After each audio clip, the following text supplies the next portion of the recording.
አሁን የሰማነው ይሄ ዜና ነው። ሰበር ዜናው ነው። መከላከያ ነው ሰበር ዜና ብሎ ያሰማን። እንግዲህ ይሄን ይዘቱ ምን ይመስላል? ይዘቱ እዚህ ላይ ያለው ሰበር ዜና ብሎ ከስንት ዓመት እንግዲህ ስንት ዓመት ሆነን ይሄ 2 ዓመት ከምናምን አለፈን እኮ ተመሰሰ የጁንታ ምናምን የሚባል የነበረው አሁን ለይቶ ትላንት ወድ ወረደን አመስግኑልኝ፣ ጻድቃና አመስግኑልኝ፣ ማን ነው ጌታቸውን አመስግኑልኝ፣ ቢያንስ ጦርነት እንዳይቀሰቀስ ሙከራ አድርጓል ብሎ የነገረ ሰውዬ በማግስቱ መጥቶ ለይቶ ያው ቲዲኤፍን ዋናው ቲዲኤፍ ላይ ነው መምታት የሚፈልገው። ቲዲኤፍን መምታት ሲያገተው ዋናው አንኳሩን ነው መምታት የፈለገው። ዝም ብሎ ከፊገር የሆነውን መጀመሪያ መምታት ፈለገ። እዚህ ላይ ቲዲኤፍን አለ ቼን ኦፍ ኮማንድ አለው፣ አዛዥ አለው፣ ታዛዥ አለው። ወድ ወረደ እያለ ሄደ ሻለቃ አዛዥ እንትን አታረግ ይደረጋል አይደረግም። ሻለቃ አዛዥ አትመታም ወይ 50 አለቃ አትመታም። ዋናው አለ ወድ ወረደ ከላይ ያለ ወድ ወረደ ሰላማዊ አድርገ ዛሬ ነው ወደ አዲስ አበባ ተጠራና ሲሪት የነበረው እሱን ወደ ሰላማዊ ሰው አድርገ ወይም አጠቃላይ ሌሎቹን ጅምር ሰላማዊ አድርገ ለይታ አንድ ጀነራል ግን እመታለሁ። ይሄ ይቻላል እንዴ? ይሄ አይቻል። ምንድነው ይዘቱ እዚህ ላይ ያለው? ተመልካቾች ይዘቱ ምንድነው? ወደ ሌላ ጉዳይ ከቤታችን በፊት አስገራሚ ስለሆነ ነው። ሰበር ብሎ ያው ከፋኖ ጋር ከኤርትራ ጋር ይገናኛሉ። ያው ጌታቸው በሙሉ እንትን አድርጎት የሄደ ነገር አለ አይደል? በሷ ምክንያት ነው። እሷ መታ አድርጎ ዛሬ ወደ ውጭ ተፈቀደለት የተባለው ኃላፊነቱ ተወጥቶ ሄዷል። ማድረግ ያለበትን አድርጎ ሄዷል ማለት ነው። ዋጋ የለውም። አጋጣሚ ሆኖ ግን ዋጋ የለውም። ይሄ አስረግጬ ነው የምናገረው። ተናገርከው ጌታ ነገረኝ ብትል፣ ኢየሱስ ነገረኝ ብትል፣ ጌታቸው ረዳ ነገረኝ ብትል የምታመጣው ነገር የለም። እዚህ ላይ እውነታ ነው የምናወራው። ነጭ ነው የምናወራው። እኔ ሰበር ብሎ በኪሳራ የተደመደመው የዘመቻ አንድነት እጣ ፈንታ ብሎ የኢትዮጵያ መከላከያ ሰራዊት መጋቢት 12 ቀን 2017 ዓ.ም በብርጌደር ጀነራል ምግበ ኃይልና ግብረ አበሮቹ አደራጅነትና አይዞባይነት ዘመቻ አደራጅ ቋንቋውን በደንብ ነው መገንዘብ ያለብን። እዚህ ላይ በምግበ ኃይልና ግብረ አበሮቹ አደራጅነትና አይዞባይነት ዘመቻ አንድነት በሚል ስያሜ በተለያዩ የአማራ ክልል የዞን ወረዳዎች ትንኮሳ ለመፈጸም የሞከረው ራሱን ፋኖ ብሎ የሚጠራው ጽንፈኛ ቡድን ተደምስሷል።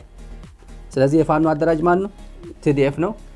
ከላይ ሆኖ ደግሞ ምግበ ኃይሌ ነው። ብርጋዴር ምግበ ኃይሌ እድሜ ልኩን በታሪኩ ግጭት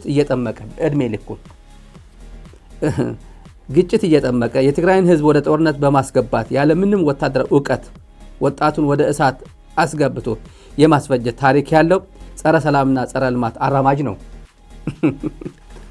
ውጊያ ከብዶት የሸሸውን ወጣት ለምን ሸሸ በሚል ሰበብ በጅምላ የመረሸን ልምድ ያለው ያለ ዕውቀት የትግራይን ወጣቶች ደም ሲመጥ የቆየ መሆኑን ሳያንሰው አሁን ላይ በሞኙ የጽንፈኛው መሪዎች ነን ባዮች አማካይነት የሰላም ፈላጊውን የአማራን ሕዝብ የአማራ ወጣት ሕይወት ለመቅጠፍ እንቅስቃሴ የጀመረ መሆኑ ታውቋል። ባለፈው ጊዜ በነበረው የሰሜኑ ጦርነት በመቶ ሺህ የሚቆጠር የትግራይ ወጣትን እያስረሸነ የፈጀ የጥቁር ታሪክ ጸሐፊነቱ ሳያንስ አሁን ላይ መሰል ድርጊት ለመፈጸም እየተንቀሳቀሰ ነው። ምዕራብ ትግራይን አስመልሳለሁ በሚል ሐሳቤ 2 ጊዜ የፌዴራል መንግስት ሰራዊትን ለማጥቃት ሞክሮ በ10 ሺህ የሚቆጠር ወጣቶችን ያስበላ ውጊያ እምቢ ሲለው የራሱን ታጣቂዎች ረሽኖና ገድሎ ውጊያው ሳይሳካለት አከርካሪው ተመቶ ሸሽቷል። ምግበ ኃይሌ ዘረፋና ሌብነት የተካነበት መደበኛው ስራው ነው። በአሁኑ ጊዜ የትግራይን ወርቅ እየዘረፈ በኤርትራ በኩል አድርጎ እየሸጠ ይገኛል። በኢህአዴግ ዘመን በዘረፋና ሌብነት ታዋቂ የነበረ ብቻ ሳይሆን በሰረቀውና በዘረፈው ገንዘብ አዲስ አበባ ላይ ፎቆችን እየደረደረ አለፍ ሲልም ዱባይ ላይ ፎቆችን ለመስራት በቅርብ ጊዜ የተዋዋለ ስለመሆኑ በሶሻል ሚዲያ ሲነገር ቆይቷል። ሶሻል ሚዲያ አማኝ ነው መከላከያ። በጦርነት ከቀቀለው ወጣት በተጨማሪ የረሸናቸው በብዙ ሺዎች የሚቆጠሩ ወጣቶች በመኖራቸው ትግራይ ሰላም እንድትሆን ከተውንም አይፈቅድም። ምክንያቱም ደግሞ የትግራይ ሕዝብ ልጆቹ ይጠይቁኛል የሚል ስጋት አንደኛው ሲሆን፣ ሌላኛው ደግሞ እያደገ ያለው የወርቅ ዘረፋ እንዳይጋለጥበት በማሰብ ነው። በሌላ በኩል ምግበ ኃይሌ የፕሪቶሪያን ስምምነት እንዲፈርስ እንዳይሳካ ከፍተኛ ጥረት እያደረገ ያለ ከመሆኑም በላይ የጊዜያዊ መስተዳድሩን ማህተም ለመንጠቅ እና በኃይል አፍርሶ ስልጣን ለመያዝ የሞከረ የጸረ ሰላምና ጸረ ልማት አራማጅ ነው። የሰላም ጠንቅ የሆነው ምግቤ ኃይሌ ለዚህ መሰሪ ተግባሩ ጅላንጅሉን ፋኖ እንደ ተባባሪነት በመጠቀም ጽንፈኛው ፋኖ በራሱ ክልል ላይ ያልተገባ ውድመት እንዲፈጽም አዞታል። ነገር ግን ዘመቻ አንድነት በሚል ስያሜ ጽንፈኛውን አስተባብሮ በጀመረው ትንኮሳ ከፍተኛ የሆነ ሰብአዊና ቁሳዊ ኪሳራ ደርሶበታል። በደቡብ ጎንደር፣ በምዕራብ ጎንደር፣ በሰሜን ጎጃም፣ በምስራቅ ጎጃም፣ በምዕራብ ጎጃም እንዲሁም በሰሜን ወሎ የምግቤ ኃይሌ ተላላኪ ጽንፈኞች በለኮሱት እሳት ተለብልበዋል። በዚህ 2 ቀናት ብቻ 317 የተገደለ፣ 41 የተማረከ፣ 125 የቆሰለ፣ 27 እጅ የሰጠ፣ 51 በምህረት የገባ፣ 15 መረጃ አቀባይ የተያዘ፣ በድምሩ 576 የሰው ኪሳራ ሲደርስበት 1 መትረየስ፣ 119 ክላሽ፣ 46 ኋላ ቀር መሳሪያ፣ 8 ሽጉጥ፣ 22 ቦምብ፣ 2290 የተለያዩ አይነት ተተኳሾች፣ 28 ትጥቅ፣ የመገናኛ ሬዲዮ፣ ተሽከርካሪ፣ ባጃጅ፣ ሞተር ሳይክል እና ሌሎችን ቁሳቁሶች በሰራዊታችን ቁጥጥር ውሏል። ይህ በምግቤ ኃይልና በግብረ አበሮቹ አይዞ ባይነት የተጋለበው ጽንፈኛ ቡድን በዚህ ልክ ኪሳራ የደረሰበት ሲሆን በህይወት የተረፈው የትም የተበታተነ መሆኑ ተረጋግጧል። የፌዴራል መከላከያ ሰራዊት ምናምን ይላል። ይሄ ነገሩ ጠንከር እያለ እየሄደ እንዳለ ማሳያ ነው። እኛ ገምተነዋል ፍቃደኛ እንዳልሆነ ይሄ ጌታቸው ይሄን በል እንዲበል እየተባለ ከእንትና ጋር ከፋኖ ጋር አብሮ መስራት ይፈልጋሉ።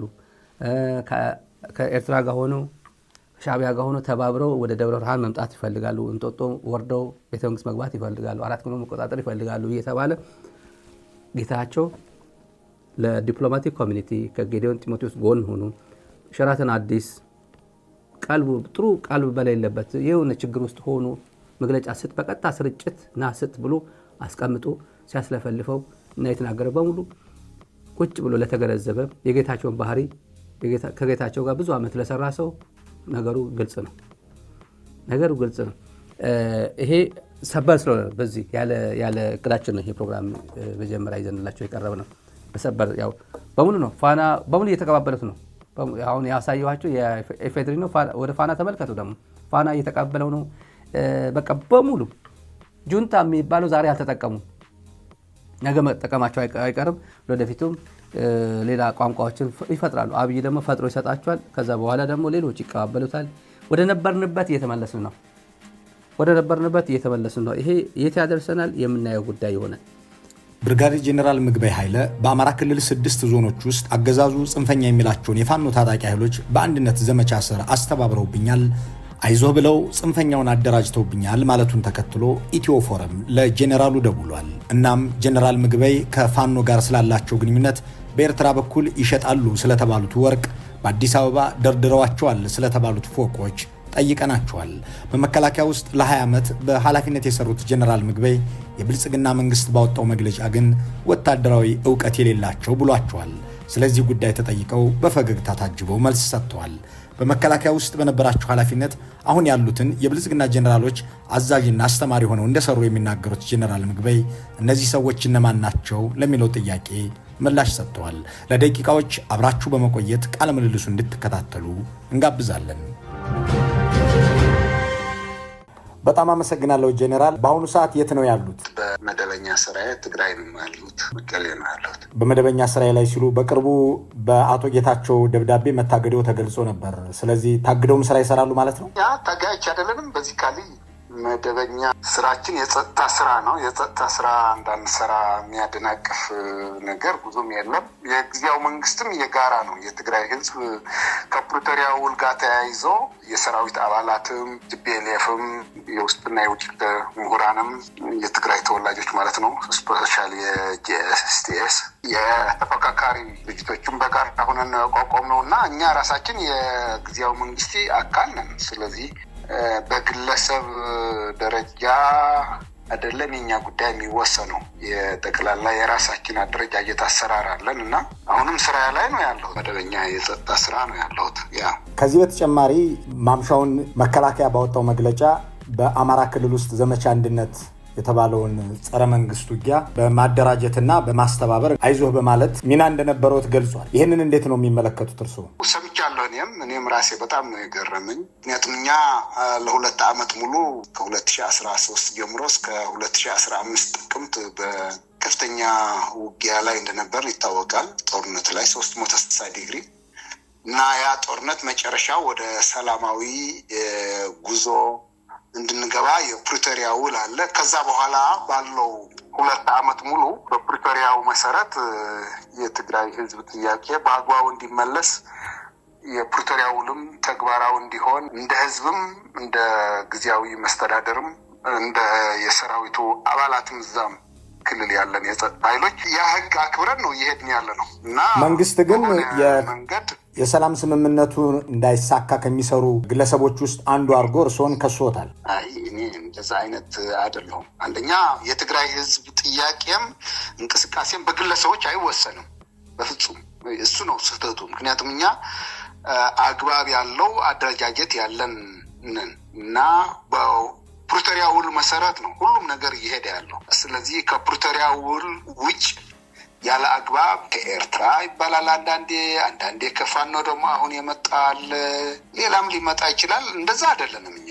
ሊሆንም አይችልም፣ አናረገውም በፍጹም። ይሄ ደግሞ ይታወቃልም። ስለዚህ ከውል ፕሪቶሪያ ከስምምነቱ ውጭ የሚደረግ እንቅስቃሴ እንታገላለን፣ እናስተካክላለን። ወደ ትክክለኛ መንገድ እንዲገባ ጉዳዩ ነው። እንደ ሰራዊት ከፋኖ ሁሉም ነገር ተግባራዊ እንዲሆን የምንጥር ነው። ስለዚህ የፋኖ የሚባለውን እንቅስቃሴ የራሱ የሆነ እንትን ሊኖረው ይችላል። እኛ ከፋኖ ጋር ከአግባብ ውጭ ግንኙነት የለንም። ግልጽ ለመናገር አንድም የፋኖ አመራር ከኔ ጋር ምንም አይነት ግንኙነት የለውም። አላረገውም። እኔም ተገቢም አይደለም፣ አናረገውም። በመንግስት መግለጫ ላይ በአዲስ አበባ ውስጥ ፎቆች ደርድሯል። በኢህአዴግ ዘመን በሌብነት ስሙ የታወቀ ነው። በአሁኑ ሰዓትም በዱባይ ቤት ሊሰራ እና ሊገዛ እንደዚህ እየተዘጋጀ ነው የሚል ይዘት ያለው መልእክትም አለ። በእርግጥ በአዲስ አበባ እነዚህ ፎቆቹ ከነበሩ የት አካባቢ በምን ሁኔታ ነው ያሉት? አሁን መንግስት ወርሷቸዋል ወይስ መንግስት አግዷቸዋል? እንዴት ያለ ይዞታ ነው ያላችሁ? እኔ ፎቆች የሉኝም። አዲስ አበባ እንደ ማንኛውም ዜጋ መደበኛ የሆነ ቦታ አለኝ። ምንም መንግስትም ያውቀዋል። ከዚህ በፊትም መከላከያም እያለሁት በኢትዮጵያ መከላከያ ውስጥ እያለውም የነበረ ቦታ ነው። ከዛ የተለየ ነገር የለም። መንግስት ከዚህ በፊት በነበረ ጦርነት እንደ ማንኛውም የትግራይ በዚህ ጦርነት የተሳትፈዋል በሚል ታግደው ነበር። ኋላ መንግስት በአግባቡ የለቀቃቸው ናቸው። ስለዚህ የተለየ ሀብትም ያለኝ ሰው አይደለሁም። በቢዝነስ ውስጥ ነበርኩ ለተወሰነ 7-8 ዓመት። በዛ ከቢዝነስ ጋር ተያይዞ አንዳንድ የተወሰነ ቤተሰብ የሚያስተዳድርበት አቅም ለመገንባት ሞክሬ ነበር። አልተሳካም በተፈጠረ ሁኔታ። ስለዚህ የተለየ ሀብት ያለኝ ሰውም አይደለሁም።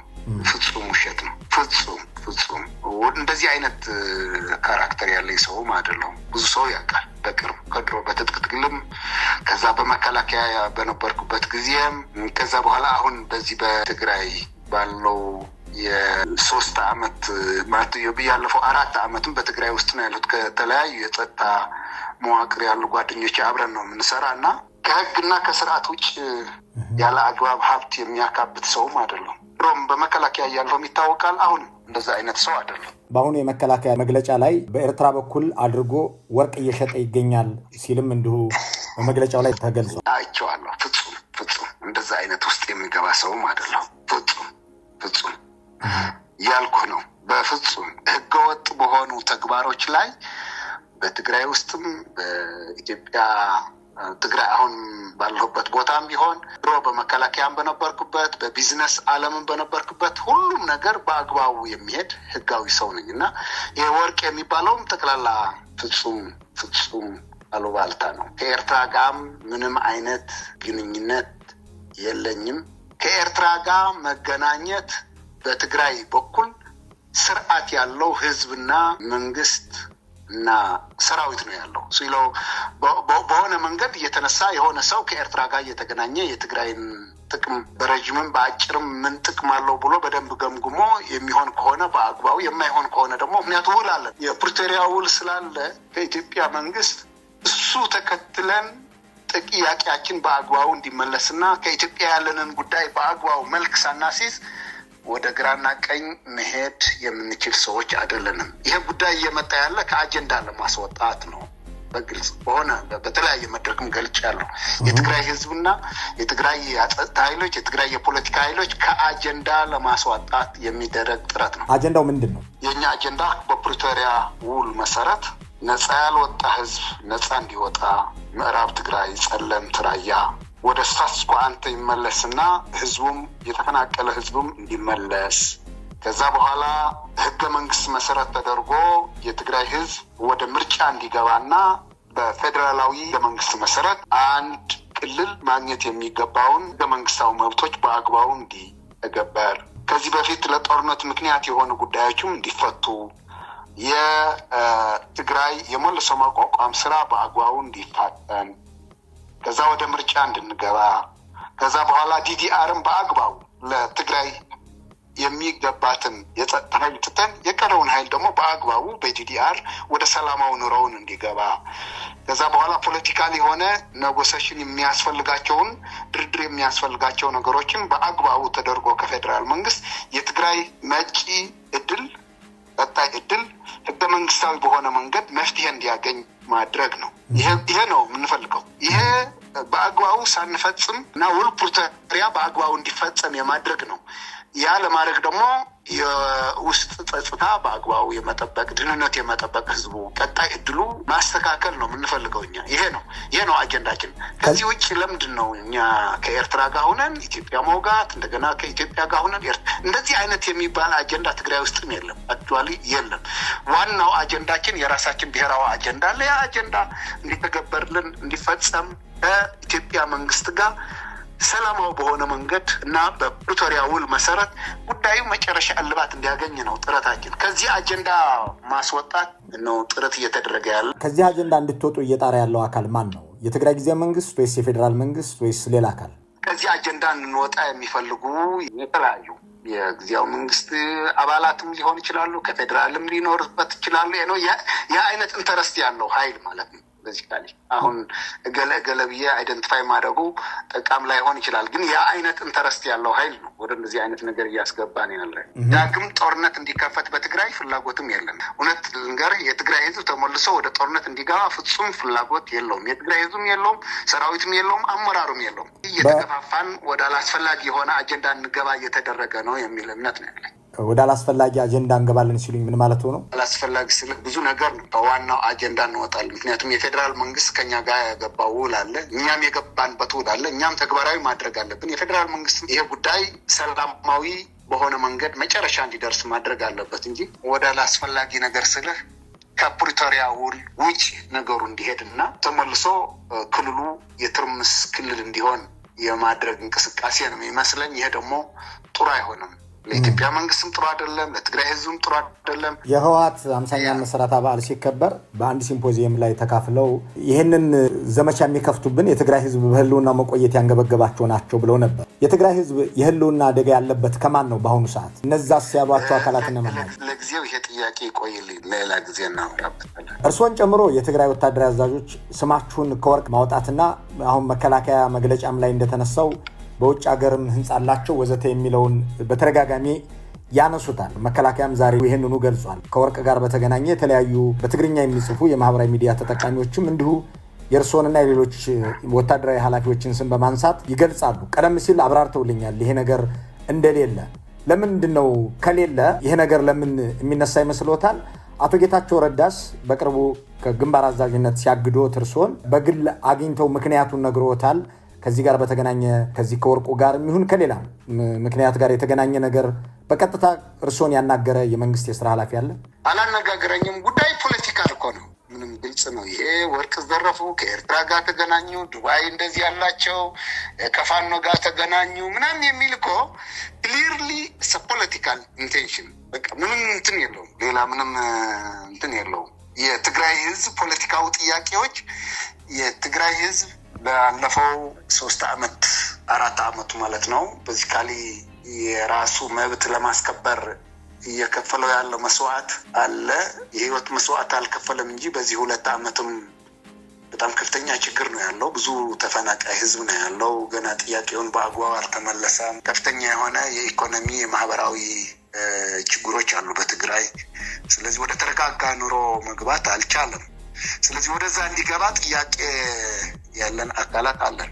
ሲሪየስ የሆነ ጥያቄ ማለት ነው። የህዝብ ጥያቄው ይመለስ፣ የሀገሪቱ በህገ መንግስት መሰረት ይተዳደር፣ ወደ ኖርማላይዜሽን እንግባ፣ ህገ መንግስቱ ተግባራዊ ይሁን።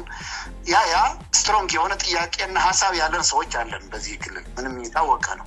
ስለዚህ ከዛ ለማስዋጣት ያለው አማራጭ የተለያየ አጀንዳ ማንሳት ነው። ከኤርትራ ጋር ሆኖ ኢትዮጵያ ለማውጋት ነው። ወርቅ እየዘረፉ ነው፣ ብረት እየዘረፉ ነው፣ እንደዚህ ሀብት አላቸው፣ እንደዚህ ግንኙነት፣ ወደ እንደዚህ አይነት ነገር እየገባ ያለ ቤዚካሊ ክሊር ነው። በቃ እኛ ከዛ አውጥቶ ህዝቡን ባልሆነ መንገድ ተደናግሮ በእኛ ላይ ያልሆነ መጥፎ ስሜት እንዲይዝ ማድረግ ነው። እኛ ግን እንደዛ አይደለንም። ቤዚካሊ እዚህ ትግራይ ተወልደን ያደግንነን፣ ኢትዮጵያን በአግባቡ የምናውቅ ለኢትዮጵያም ያገለገልን ሰዎች ነን። እውነተኛ ሀገራዊም ብሔራዊ አጀንዳዎቹ በአግባቡ በሰላማዊ መንገድ እንዲፈቱ ጥረት የምናደርግ ሰዎች ነን ብዬ ነው ማምነው። ፐርሰናል እኔም እዛ ውስጥ ነው ያለሁት። ስለዚህ ይሄ ወጣ ያሉ አንዳንድ ነገሮች የሚመጡ ጀስት ፍጹም እየተሳሳቱና በዚህ አጀንዳ የግልና የግሩፕ ኢንተረስት ያላቸው ሰዎች ነው የሚያነሱት እና ያሳዝናል። የትግራይ ህዝብ ገና ችግሩ ሳይፈታ ወደ እንደዚህ አይነት አሁን ግለሰቦች ነን እኛ ጋር የሆነ ችግር አለ ቢባለን የሆነ እስከ መስዋዕትም የሚደርስ የሆነ አይነት ፕሮብሌም በኔ ጋር ቢኖርም ፕሮብሌም የለውም፣ ችግር አይሆንም። ትልቁ ችግር የሚሆነው የህዝቡ ጥያቄ በአግባቡ አለመመለሱ ነው። ብዙም አልጨነቅበትም ለግሌ። ምክንያቱም እኛ ከመስዋዕት በአጋጣሚ የቀረን ሰዎች ነን እንጂ በ17 ዓመት የነበረ የትጥቅ ትግልም በአጋጣሚ የቀረነን፣ በኢትዮ ኤርትራ ጦርነትም የተካፈልነን፣ በዛም ጊዜም የቀረነን፣ የአሁኑ የ2 ዓመት ጦርነትም ልንሰዋበት የምንችል እድል በጣም ሰፊ ነበር። አጋጣሚ ነው የወጣ ነው። ስለዚህ የግላችን ጉዳይ አይደለም። የህዝቡ ጥያቄ በአግባቡ ሳይመለስ ወደ እንደዚህ አይነት ትርምስ እንዲገባ ዳግም መጋበዝ ግን ጥሩ አይደለም። ለፌዴራል መንግስትም አይጠቅመውም፣ ለትግራይ ህዝብም አይጠቅምም፣ ለአካባቢም አይጠቅምም። ወደ እውነተኛ መፍትሄ ብንገባ ነው የሚሻለው የሚል እምነት ነው ያለኝ። እንደዛ አይነት አቋም ነው ያለኝ። እኔ በግል ብትጠይቀኝ ግን ለማንም ስለ እኔ በዝርዝር የሚያውቁት መከላከያም እያለሁት ድሮም በትጥቅ ትግል በቢዝነስ ዓለምም 7-8 ዓመት ቆይቻለሁ። አሁንም በዚህ በትግራይ ያለፈው 3-4 ዓመት ብትጠይቅ የህዝቡ ባህል፣ ታሪክ፣ ማንነት ማቅ ነኝ። ያና ክብሬ የሚሄድ ነኝ። ስራ የምሰራ ነኝ። አላስፈላጊ ነገር የማድረግ ሰውም አይደለሁም እና ዝም ብሎ ውሸት የሆነ ፕሮፓጋንዳ ነው ባከን። በቅርቡ አድዋ ላይ ጄኔራል በተደረገ አንድ ስብሰባ ላይ የትግራይ ሉዓላዊነት ያልተመለሱ ግዛቶችን ማስመለስ የሚቻለው በቀዳሚነት ተፈናቃዮችን ስንመልስ ነው ብለዋል። የፌዴራል መንግስቱ በተግባር ለዚህ ተግባባሪ እንዳልሆነ በተደጋጋሚ ከወሰዳቸው እርምጃዎች አሳይቷል። ተፈናቃዮችን መመለስ የሚሉትን ትግራይን ግዛት ያስመልሳል ብለው ነው የሚያምኑት። ይህንን ለመተባበር ፈቃደኛ ያልሆነ የፌዴራሉ መንግስት እንዴት ነው የሚመለከቱት እርስዎ? ከዚህ አንጻር ማለት ነው ከተፈናቃዮች ማስመለስ ጋር ለምን መሰለ ውል አለን፣ የፕሪቶሪያ ውል አለ። ስለዚህ ውሉ እንዲፈጸም ነው አሁንም ጥረት እያደረግን ያለን። ፌዴራል መንግስት ፍጹም ተባባሪ አይደለም ብለን ሙሉ በሙሉ ወደ ድምዳሜ አልደረስንም። የተለያዩ ጥያቄዎች በአግባቡ እየቀረቡ ነው። በክልሉ መስተዳደርም፣ በፓርቲውም፣ በሰራዊቱም በሁሉም ነው እየቀረበ ነው። ስለዚህ እንየው እዛው ያለው ነገር አልተቻለም ብለን ከምንዘጋ እስካሁን ያለው ጊዜ ብቁ ምክንያት አለው ብዬ አላምንም። ምክንያቱም 3 ነገር ነው። ተፈናቃይ መመለስ ብቻ አይደለም። እዛ ያለው ህዝብ እኮ የትግራይ ህዝብ አካል ነው። ያ ህዝብ ምዕራብ ያለ፣ ጸለምት ያለ፣ ራያ ያለ ህዝብ ራሱ ነፃ ወጥቶ የክልሉ ህዝብ አካል መሆን አለበት። መሬቱ አይደለም ትልቁ ነገር፣ ህዝቡ ነው። የተፈናቀለ ህዝብ አለ፣ እዛም ህዝብ አለ። ህዝቦቹ ነው ወደ ቦታቸው መመለስ ያለባቸው፣ ራሳቸው በራሳቸው ማስተዳደር ያለባቸው። ስለዛ ጉዳይ ላይ ሌላ ጊዜ በስፋት መነጋገር ይቻላል። እንቅፋቶች አሉ። ፌዴራል መንግስትም በውሉ መሰረት በአግባቡ እየፈጸመ ነው የሚል እምነት የለኝም። እኛም የራሳችን የውስጣችን ፖለቲካዊ ፕሮብሌም ስላለ በአግባቡ ጥያቄያችንን ከፌዴራል መንግስት ጋር በመሆን መስራት ነበረብን። እኛ የራሳችንን ፕሮብሌም አለን። የገለ ለማለቱ ገና ጊዜው አልደረሰም። በደንብ ክሊር ማድረግ አለ። የራሳችን ፕሮብሌም አለን እኛም በጻጾም ላይ። ስለዚህ ፌዴራል መንግስት ፍጹም አያረገውም ካሁን በኋላ ብለን ከፕሪቶሪያ ውል ውጭ ጉዳይ ማየት የለብንም። አሁንም በትግል ላይ ነው ያለ ነው እና እስክንየው የሚል እምነት ነው ያለኝ። እስካሁን አለመፈጸሙ ግን ያው አሁን ላለው ፖለቲካዊ ፕሮብሌም በትግራይ ውስጥ የራሱ አስተዋጽኦ አለው። በመጨረሻዎቹ ጥያቄዎች ላይ ነው ያለሁት። አሁንም ወደ መከላከያው መግለጫ ልመለስና እሱን ጥያቄ ከማንሳቴ በፊት በመከላከያ ውስጥ ምን ያህል ዓመት ነው የሰሩት ጀነራል? 1983 ኦልሞስት ደርግ ከተደመሰሰ ጀምሮ እስከ 2003 መጨረሻ እስከ 2004 በለው ኦልሞስት 2003 መጨረሻ አካባቢ ነው የወጣሁት። በምን ኃላፊነት ላይ ነበር የሰሩት? ወደ አዲስ አበባ ስንገባ የክፍለ ጦር አዛዥ ከነበሩት የቲፒኤልኤፍ በዛን ጊዜ ወደ 12 ክፍለ ጦሮች ነበሩ። አንዱ እኔ ነበር ከማዘው። ከዛ በኋላም በክፍለ ጦር አዛዥነት ነበረ ለረጅም ጊዜ። በፌዴራል መንግስትም የ11ኛ ክፍለ ጦር ኦጋዴንም ነበርኩ ምብራቅ። ከዛ በኋላም የ21ኛ ክፍለ ጦር አዛዥም ነበርኩ በኢትዮ ኤርትራ። ከዛ ስታፍ ኮሌጅ ነበርኩ። የመጀመሪያዎቹ በአዲሱ የፌዴራል መንግስት ሲቋቋም ሰራዊት ሲቋቋም ሆለታ የነበረ የመስመራዊ መኮንኖች ማሰልጠኛ ማዕከል አዛዥ ነበር ከኢትዮ ኤርትራ በፊትም። ከዛ ኢትዮ ኤርትራ ካለቀ በኋላም ተመልሼ የስታፍ ኮሌጅ ለመጀመሪያ ጊዜ የተቋቋመው እዛ ጃል ሜዳ ያለ የዛ አዛዥ ነበርኩ ለረዘም ያለ ጊዜ። 6 ዓመት አካባቢ በዩኒት ነበርኩ 6-8 ወደ 10 ዓመት አካባቢ ግን በማሰልጠኛ ማዕከሎች ነበርኩ። የሆለታም ነበርኩ፣ የጃል ሜዳም ነበርኩ፣ የጠቅላላ የሰራዊት የስልጠና ምክትል አዛዥም ነበርኩ። ተኋላ መጨረሻዎች አካባቢ ኦፕሬሽናል ምክትል ነበርኩ፣ የትሬኒንግ መምሪያው ማለት ነው። የወድ ወረዳ ምክትል ነበርኩ መጨረሻ 2 ዓመት። በአሁኑ ሰዓት የመከላከያ ሰራዊቱ አመራሮች መሀል እርስዎ አለቃቸው ሆነው በእርስዎ ስር የሰሩ የሚያስታውሷቸው አሉ? ደህና ይቅርብኝ አሉ፣ ብዙ ግን ይቅርብኝ። ይህን ጥያቄ ለማንሳት ምክንያት የሆነኝ በመከላከያው መግለጫ ላይ እርስዎን ወታደራዊ እውቀት የሌለው ታወቃል እኮ መላው ሰራዊት የኢትዮጵያ ሰራዊት ምን የስታፍ ኮሌጅ ዲን ነበርኩ ያልኩ ወታደራዊ ኮማንዳንት ነበርኩ ካልኩ እኮ ብዙዎቹ አሁን ያሉ ጀነራሎችም ኮሎኔሎችም እኔ ነበርኩ ያሰለጠንኳቸው። ይታወቃል እኮ ምን የማይታወቅ ነገር አለ እንዴ? ክሊርሊ የሆነ ሰው ብትጠይቅ እኮ የኔ ፕሮፋይል በመከላከያ ይታወቃል። ምንም እኔ ይሄንን አሰለጠንኩት ይሄንን መራሁት ለማለትም ለኔ የሚመጥን አይደለም። ግን ብዙዎች እኮ ጓደኞቼ ናቸው። ሁሉም አሰለጠንኳቸው ልልህ አልችልም። በጣም ብዙ ትግራይ ውስጥም ካለ እዛም ካለ ራሴም ያሰለጠንኩትም ብዙ ነው። ስለዚህ በሚሊተሪ እውቀት ላይ ዝም ብሎ እዛ ያለው እኔን የሚመጥን አይደለም። አንደኛ አካዳሚካልም እኮ የመጀመሪያና ሁለተኛ ዲግሪ ያለኝ ሰው ነኝ። ሚሊተሪ ደግሞ ያውም በትሬኒንግ በዛን ጊዜ አመራሮች የነበሩ ሁሉም ሰው ብትጠይቃቸው ያውቃሉ። በቲፒኤልኤፍም ድሮ በረሃ እያለንም አሁንም እዛ መከላከያ እያለሁም ከገለበልጣለሁ አልልህም። ስም ባይጠቅሱልኝም ከመምሪያ ከእዝ በቁጥር ሊነግሩኝ ይችላሉ? አሁን ካሉት የመምሪያ ኃላፊዎች አያስፈልገኝም። ስለሚታወቅ ምንም ችግር የለም፣ አያስፈልገኝም። ፈቃደኛ ሆነው ከኢትዮ ፎረም ጋር ላደረጉት ቆይታ በጣም አመሰግናለሁ ጀነራል።